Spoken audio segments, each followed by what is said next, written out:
It's Cajun night on Chris Cookin' Nashville. Dirty rice and jambalaya in a way you have never seen on the bayou. You guys better stick around for this one. Now you do know what else is in that, right? No. No. All right, guys, we have Cajun dirty rice and we have Cajun jambalaya. The dirty rice is carnivore. The jambalaya is keto. You could make the dirty rice a little bit more keto if you wanted. You could reduce some of the veggie content and make the keto jambalaya a little closer to carnivore, although it'd be tough to do fully carnivore because of what jambalaya is. I think these are gonna be amazing. So I'm gonna let Miss Ash taste them and then we're gonna show you how to make them. Awesome. Does it matter which one I go first? Dirty rice maybe first. Dirty rice? It's a little bit more simple, it's less ingredients, so that's probably where I'd suggest you start. So I've only had dirty rice one time before in my whole life. And it was at Bojangles, so don't laugh at me. But I really enjoyed it when I had it at Bojangles. See here. That was really good. That may be better than the one I had before. Your rice, incredible. And I love how small you get it and how it's like chewy and like the actual texture of what I expect rice to be. The way you have this seasoned, flavorful. I assume is it sausage that's in here? Delicious. 10 out of 10. Now you do know what else is in that, right? No. Liver.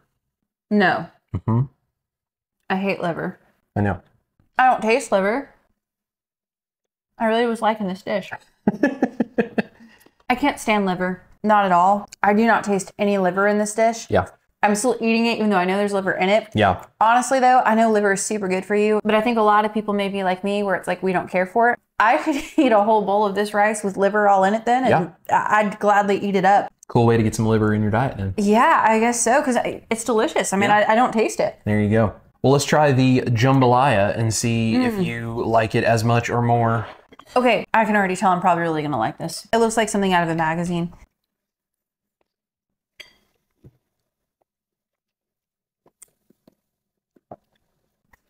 I'm done. This is the best thing I've ever tasted in my whole life. Wow, hold on. Yes. Yeah. Yes. I love you so much. Wow. I'm married up, man. I'm trying to find words, but I just want to keep eating it. Flavor. You got the sausage, you got the chicken, you got the shrimp, all delicious. The way that you have the entire dish seasoned, pop, flavor everywhere.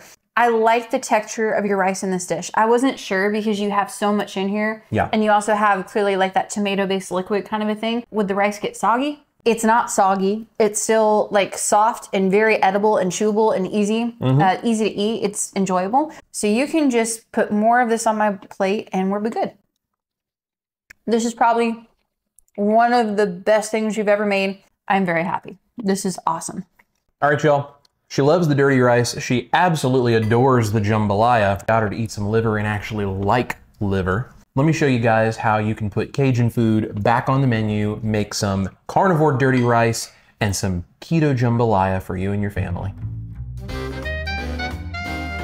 First thing we're gonna do is make a double batch of my carnivore rice. This is everything we'll need to make 2 different batches of this, and I'm gonna use the fried rice technique. I'm gonna link that video down below. This is the same recipe. You just don't fry it as much so that it doesn't get browned, but I've got beef gelatin, I have a little bit of salt, I have my egg white powder over here, and we're gonna be using liquid egg whites. You can use full whole eggs separated, or you can use the container and some butter.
Now to make dirty rice, we're going to use this Williams sausage, which is a local brand that has no added sugar. Use any kind of sausage you want. You can use a mixture of sausage and beef.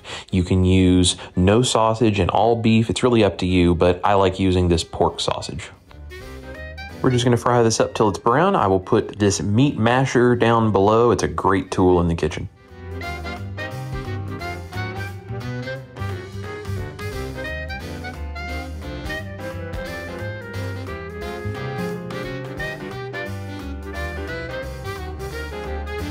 Set that sausage aside for a minute. I'm going to use about a half a cup of homemade chicken bone broth. Any kind of broth you like is fine. I'm going to pour this directly into the skillet. This is about a quarter cup of chicken livers that have been soaking in half cream, half water, and a pinch of salt for a few hours. You can use any kind of liver you want. It is optional, so you don't have to use it at all. We're just going to drain this, and we're going to add this into our chicken broth after we rinse it off.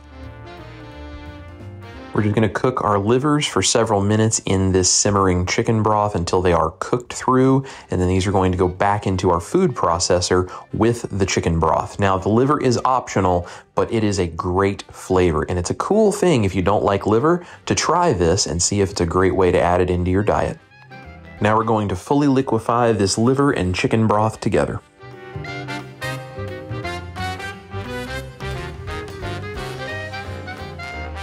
Now we add half of the sausage meat back in with that liver. And now we're going to pulse this to make it a smoother mixture that becomes thick. It does not need to be fully liquefied, but it will get thicker.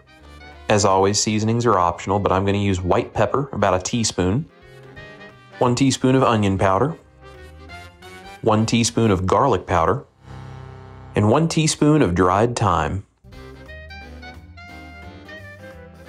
Now we're just going to pulse to combine very briefly. Now we're just going to combine this seasoned mixture with the rest of our sausage.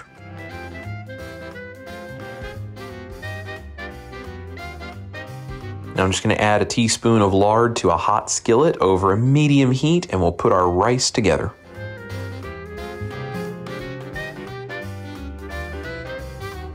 You can add as much or as little of this sausage mixture as you like to control the flavor of your rice.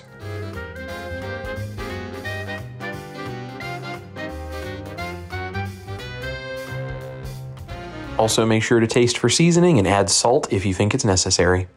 Totally optional, but a little parsley goes a long way for some color as well. And that finishes up the Cajun dirty rice. Let's move on to some jambalaya. Here's our ingredients for keto jambalaya. It looks a lot more complicated, but it's not that bad. We have an andouille sausage that I have cut up. I have 4 to 5 stalks of celery. We have a green pepper, which you're going to need for the Holy Trinity, along with an onion.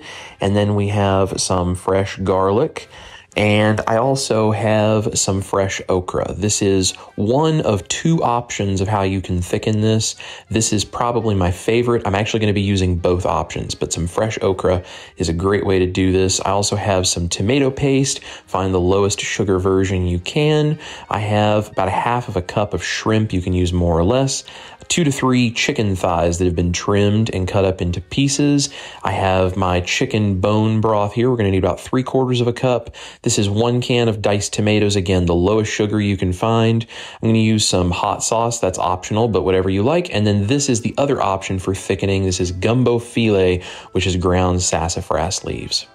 For seasoning, I'm going to use this Tony Chachere's Creole seasoning. You can use any kind of Cajun seasoning you want, or just use salt.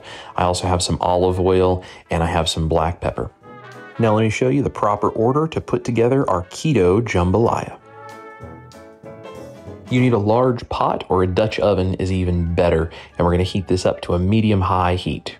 We're using the Holy Trinity, which is onions, green pepper, and celery, so while my Dutch oven is preheating, I'm going to dice up my onion. I'm going to add a few tablespoons of olive oil to the bottom of this Dutch oven, just enough to coat the bottom. And now I'm going to fry my andouille sausage to put a little bit of color on it. While the andouille is frying, I'm going to go ahead and dice up my green pepper as well.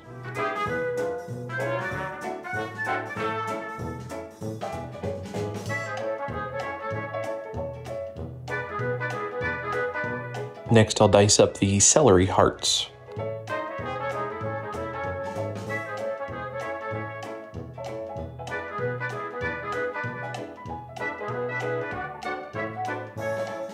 Once we have some nice color on the andouille, we can go ahead and remove that, but leave the fat behind.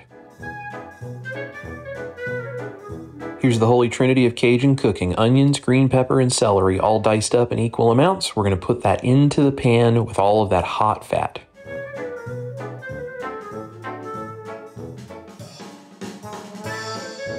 I'm going to add a large pinch of salt to help pull the water out of these veggies, and we're going to fry them in this fat over medium heat for 5 to 10 minutes or until they get translucent and soft. While the veggies fry, I'm going to mince up about 4 cloves of garlic that will be added in next. My sous chef is not being helpful today.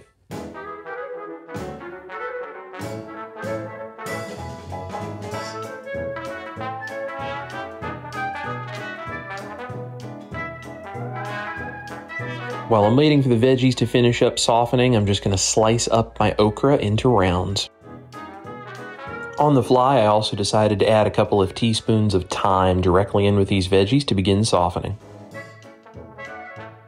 Once your veggies are softened and beginning to look translucent like this, it's time to add the garlic. Saute this for 2 to 3 minutes until the garlic is fragrant. Now I'm going to add in a couple of teaspoons of tomato paste and start to saute that and caramelize that, and then mix in the veggies.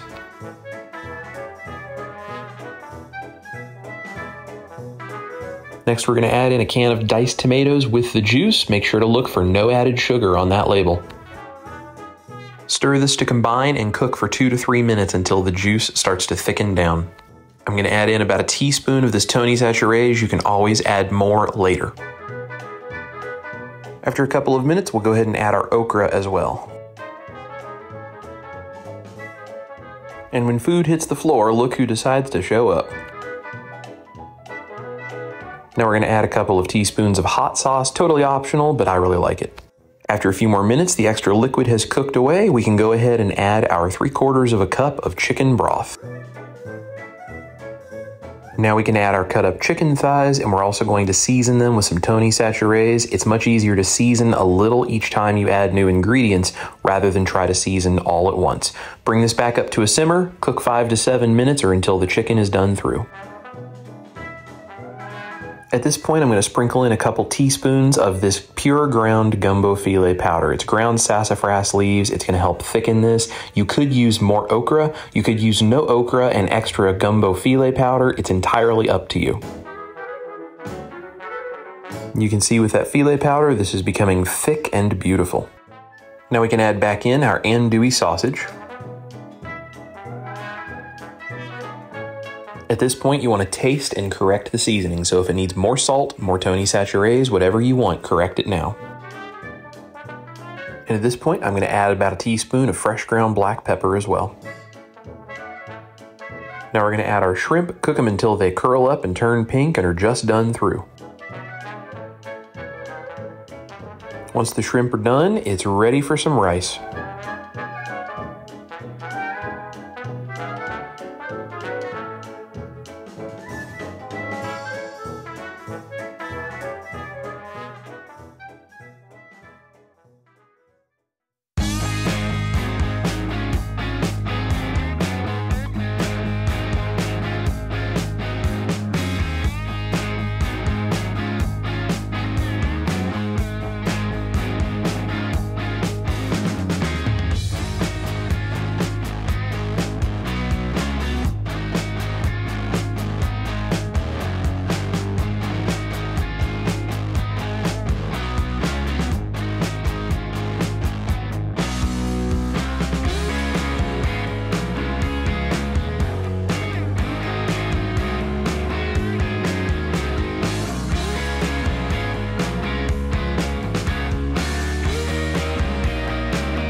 Don't mind me doing my job. All right, guys, that's how we put Cajun food back on the proper human diet menu. You can do the dirty rice carnivore, or you could do keto if you wanted to add some of that green bell pepper and the celery and the onions, the holy trinity with some garlic. You could totally cook that down similar to what I did for the jambalaya and add it in here. You can do the keto jambalaya. You could even reduce some of those veggies back and make it a little more ketovore or closer to carnivore if you wanted to. If you can handle the seasonings and the spice and everything, these are fantastic dishes just to break up the monotony for some people that they feel on a keto or a carnivore diet. Not something I would make every day because it does take a little bit of time and a little bit of work to do the rice. It's not that bad, but it is maybe more than throwing a steak on the grill. But this is a fantastic way to make a large pot of something for family. We have massive amounts of leftovers back here of both of these dishes. Yeah. And we're gonna have lots of this to eat for the next couple of days. This rice does reheat really well, as long as you don't heat it too hard and too fast. Like, don't nuke it for 10 minutes in a microwave. Don't put it on a high heat and burn it. But you can heat this rice up. It heats really well. This stuff lasts really, really well, and these dishes are fantastic. They make a lot, and they're very filling. Like, you do not need to eat near as much of this as what you may have experienced wanting to eat of regular Cajun food with rice. This is very filling, very high protein, very high flavor, honestly very straightforward, just takes a little bit of time. It's a fantastic way to add a little bit of something into your proper human diet and really enjoy your dinner as a family. And I bet even your standard American diet friends would love eating this too. All of my links are down below as always. The new studio channel is down there. We have the Patreon group and the YouTube members, the band. Thank you guys for all your support and everything you do, because this is all possible because you guys help us stay afloat and focused doing this at Chris Cooking Nashville. We have a whole bunch of cool stuff coming. Now that I'm doing this full time, we have a lot more recipes. So you guys get ready, because we are working hard to bring you all kinds of great keto and carnivore dishes in the future, and we want to take you guys along for the ride. Thank you for watching. Thank you for liking, subscribing, and sharing. Comment down below if you're going to make some Cajun food and what you're going to do with it. We appreciate every single one of you guys being here. This is Chris Cooking Nashville, my beautiful wife, Ash Taylor. Guys, make sure to eat your meat, especially if it's Cajun food. Love your life, and we're going to see you right here in the kitchen for a bunch more recipes. Get in my belly. Remember that time we filmed a portion of the video and the mics didn't work? Yeah, let's not do that again. And now we always test because we learned our lesson? Uh-huh. Let's try that again so I'm not spitting everywhere.